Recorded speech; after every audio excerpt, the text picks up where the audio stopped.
نے جو ہے نا وہ دعوت دی ہے بات کرنے کی. جہاں تک ہما اس ٹاپک کا تعلق ہے یہ میرے دل کے بڑا قریب ہے جی, اور میں چاہتا ہوں کہ آج نا اس کے اوپر ہم تھوڑا ایک سوشل ہو کے بات کریں, نہ کہ ایک پروفیشنل ہو کے.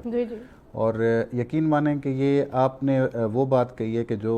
ہماری جو اس وقت غربت میں جو پسی ہوئی عوام ہے, جو ہماری جو یہاں پہ بے روزگار لوگ ہیں, جو اس معاشرے کے مختلف مسائل سے ڈسے ہوئے ہیں, یہ ان کی ایک بیسک نیڈ ہے. جہاں تک آپ نے برانڈڈ اور نان برانڈڈ, اور جس طرح ابھی سر نے بھی بات کی کہ ہمارے ہاں کافی سارے لوپ ہولز ہیں ہیلتھ سسٹم میں, اس میں یہ جو ہمارا ٹرانسکرپشن لنکڈ برائب, اس کو ایک اصطلاح یوز کی جاتی ہے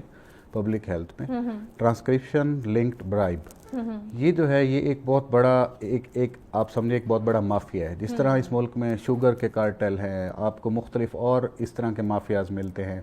اسی طرح یہ جو ٹرانسکرپشن لنکڈ برائب ہے یہ بہت بڑا مافیا ہے. اور اس میں جو سرے دست ہے یا جو اس میں جو سربراہی ہے وہ ہماری فارماسیوٹیکل لنکڈ جو پرسکرپشن لکھنے والے جو ڈاکٹرز ہیں, ان کا آپس میں ایک بہت بڑا گٹھ جوڑ ہے. اب اس کا جو ابتدا ہے جی, وہ ابتدا کہاں سے ہوتی ہے؟ اگر آپ پچھلے 8 سے 10 سال کا ایک ڈیٹا اٹھا کے دیکھ لیں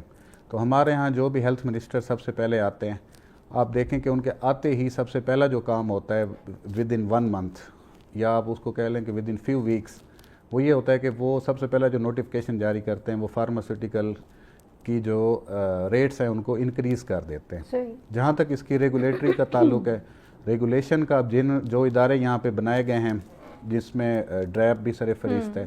کہ انہوں نے فارماسیوٹیکل کمپنیز کو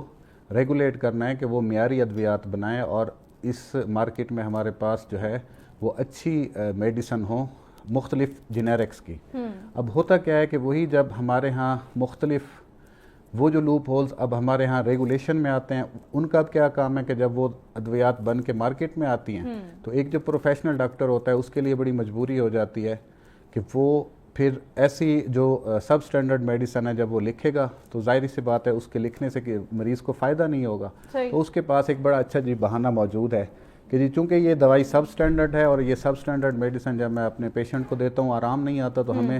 مجبوراً پھر ان فارماسیوٹیکل کمپنیز کی طرف جانا